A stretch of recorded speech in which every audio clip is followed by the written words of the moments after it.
ये आजादी का अमृत महोत्सव है। करीब 100 साल तक लड़ाई लड़ने के बाद 15 अगस्त 1947 को अंग्रेजों के चंगुल से देश आजाद हुआ था। इस संग्राम में करोड़ों देशवासी अपनी आजादी के लिए लड़े, लाठियां खाई, तकलीफें झेली, लेकिन देश को कभी झुकने नहीं दिया। जिस उम्र में लोग घर बसाने के सपने देखते हैं, उस उम्र में युवाओं ने सीने पर गोलियां खाई।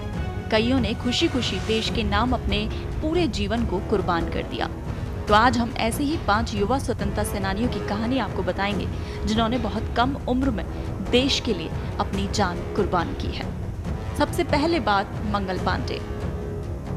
उत्तर प्रदेश के बलिया जिले के नगवा गांव में जन्मे मंगल पांडे स्वतंत्रता संग्राम के पहले हीरो हैं। मंगल पांडे के पिता का नाम दिवाकर पांडे और मां का नाम अभयरानी था। सन 1849 की बात है। तब मंगल की उम्र महज 22 साल थी। उस वक्त वो ब्रिटिश ईस्ट इंडिया कंपनी की सेना में शामिल हुए थे। मंगल पश्चिम बंगाल के बैरकपुर की सैनिक छावनी में 34वीं बंगाल नेटिव इन्फेंट्री की पैदल सेना में एक सिपाही थे। यहाँ गाय और सुअर की चर्बी वाली राइफल की नई कारतूसों का इस्तेमाल शुरू हुआ। इसके चलते हिंदू और मुस्लिम सैनिकों में आक्रोश बढ़ गया। 9 फरवरी 1857 को मंगल पांडे ने गाय और सुअर की चर्बी से बनने वाले नए कारतूस के इस्तेमाल से इनकार कर दिया। इसे अंग्रेजी हुकूमत ने अनुशासनहीनता माना। 29 मार्च सन 1857 को अंग्रेज अफसर मेजर ह्यूसन मंगल पांडे से उनकी राइफल छीनने लगे। इस दौरान मंगल पांडे ने ह्यूसन को मार डाला। इसके अलावा अंग्रेज अधिकारी लेफ्टिनेंट बॉब को भी मार डाला। इसी के साथ मंगल पांडे ने अंग्रेजों के खिलाफ एक जंग छेड़ दी। अंग्रेजों को मारने के चलते मंगल पांडे को 8 अप्रैल 1857 को महज 30 साल की उम्र में फांसी दे दी गई। मंगल पांडे की मौत के कुछ समय बाद प्रथम स्वतंत्रता संग्राम शुरू हो गया था, जिसे 1857 का विद्रोह कहा जाता है। दूसरा नाम आता है भगत सिंह का। 28 सितंबर 1907 की बात है। पंजाब के लायलपुर जिले के बंगा में किशन सिंह और विद्यावती के बेटे ने जन्म लिया। दोनों ने बेटे का नाम भगत रखा। ये वही भगत सिंह है जो महज 23 साल की उम्र में देश की आजादी की खातिर खुशी खुशी फांसी पर चढ़ गए थे। जलियांवाला बाग हत्याकांड ने भगत सिंह की जिंदगी पर काफी असर डाला। इसके बाद उन्होंने लाहौर के नेशनल कॉलेज की पढ़ाई छोड़कर नौजवान भारत सभा की शुरुआत की और आजादी की लड़ाई में कूद पड़े। 1922 में चौरी चौरा कांड में जब महात्मा गांधी ने ग्रामीणों का साथ नहीं दिया तो भगत सिंह निराश हो गए। तब वो चंद्रशेखर आजाद के गदर दल में शामिल हो गए। इसके बाद काकोरी कांड में रामप्रसाद बिस्मिल सहित 4 क्रांतिकारियों को फांसी और 16 को आजीवन कारावास की सजा मिलने पर भगत सिंह भड़क गए। इसके बाद उन्होंने चंद्रशेखर आजाद की हिंदुस्तान रिपब्लिकन एसोसिएशन को हिंदुस्तान सोशलिस्ट रिपब्लिकन एसोसिएशन के रूप में बदला। इसका उद्देश्य आजादी के लिए नए युवाओं को तैयार करना था। भगत सिंह ने राजगुरु के साथ मिलकर 1928 में लाहौर में सहायक पुलिस अधीक्षक रहे अंग्रेज अधिकारी जेपी सैंडर्स को मार डाला। इसके बाद भगत सिंह ने क्रांतिकारी बटुकेश्वर दत्त के साथ मिलकर नई दिल्ली स्थित ब्रिटिश भारत की तत्कालीन सेंट्रल असेंबली के सभागार में बम फेंकते हुए क्रांतिकारी नारे लगाए थे। इसके साथ आजादी के लिए पर्चे भी लहराए थे।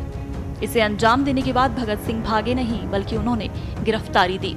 उन पर लाहौर षड्यंत्र का मुकदमा चला और 23 मार्च 1931 की रात उन्हें फांसी अंग्रेजी हुकूमत ने उन्हें फांसी दे दी।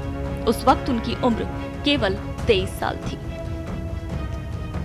और अब बात चंद्रशेखर आजाद की। चंद्रशेखर आजाद का जन्म 23 जुलाई 1906 को मध्य प्रदेश के अलीराजपुर स्थित भावरा में हुआ था। इनका पूरा नाम चंद्रशेखर तिवारी था। लोग इन्हें आजाद कहकर भी बुलाते थे। पिता का नाम सीताराम तिवारी और मां का नाम जागरानी देवी था। 14 साल की उम्र में मध्य प्रदेश से आजाद बनारस आ गए। यहाँ एक संस्कृत पाठशाला में पढ़ाई की। यहीं पर उन्होंने कानून भंग आंदोलन में योगदान भी दिया था।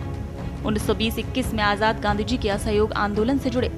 बाद में क्रांतिकारी फैसले खुद से लिए। 1926 में काकोरी ट्रेन कांड, फिर वाइसराय की ट्रेन को उड़ाने का प्रयास। 1928 में लाला लाजपत राय की मौत का बदला लेने के लिए सॉन्डर्स पर गोलीबारी की। आजाद ने ही हिंदुस्तान समाजवादी प्रजातंत्र सभा का गठन भी किया था। जब वो जेल गए थे, वहां पर उन्होंने अपना नाम आजाद, पिता का नाम स्वतंत्रता और जेल को उनका निवास बताया था। 27 फरवरी 1931 को वो प्रयागराज के अल्फ्रेड पार्क में अपने क्रांतिकारी साथी से बातें कर रहे थे। इसी दौरान सीआईडी का एसएसपी नॉट बाबा जीप से आ पहुंचा। उसके साथ भारी संख्या में पुलिस फोर्स थी। किसी ने चंद्रशेखर आजाद की मुखबिरी कर दी थी। चारों तरफ से आजाद को घेर लिया गया था। तब आजाद ने गोली चलाई। इसमें 3 पुलिसकर्मी मारे गए थे। जब आजाद के पास सिर्फ एक गोली बची तो उन्होंने अंग्रेजों के हाथों मरने की बजाय खुद से मौत को गले लगाना ठीक समझा। आजाद ने खुद को गोली मार ली और शहीद हो गए। जब वो शहीद हुए तब उनकी उम्र 25 साल थी। और अब बात राजगुरु की। हंसते हंसते फांसी पर चढ़ने वाले युवा क्रांतिकारियों में एक नाम राजगुरु का भी है। राजगुरु का जन्म 24 अगस्त 1908 में पुणे के खेड़ा गांव में हुआ था। इनका पूरा नाम शिवराम हरि राजगुरु था। जब राजगुरु 6 साल के थे तभी उनके पिता का निधन हो गया था। इसके बाद राजगुरु संस्कृत की पढ़ाई करने के लिए वाराणसी पहुंचे।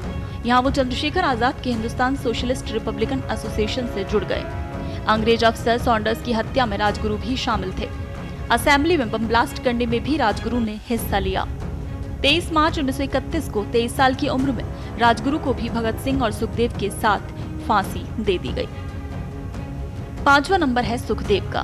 पंजाब के लुधियाना शहर में सुखदेव थापर का जन्म 15 मई 1907 में हुआ था। सुखदेव के पिता रामलाल थापर और मां रली देवी थी। जन्म से 3 महीने पहले ही सुखदेव के पिता का निधन हो गया। इसके बाद इनका पालन पोषण इनके ताऊ अच्युत राम ने किया। सुखदेव लाला लाजपत राय से काफी प्रभावित थे। उन्हीं के जरिए ये चंद्रशेखर आजाद की टीम में शामिल हुए। लाला लाजपत राय की मौत का बदला लेने के लिए जब चंद्रशेखर ने प्लान बनाया तो सुखदेव भी उसमें शामिल हुए। उन्होंने अंग्रेज अफसर सॉन्डर्स को मौत के घाट उतार दिया। जेल में रहते हुए भी सुखदेव ने राजनीतिक बंदियों के साथ किए जा रहे व्यवहार के खिलाफ आंदोलन चलाया था। 23 मार्च 1931 को भगत सिंह राजगुरु के साथ सुखदेव को भी फांसी दी गई। फांसी के वक्त सुखदेव की उम्र भी महज 23 वर्ष थी।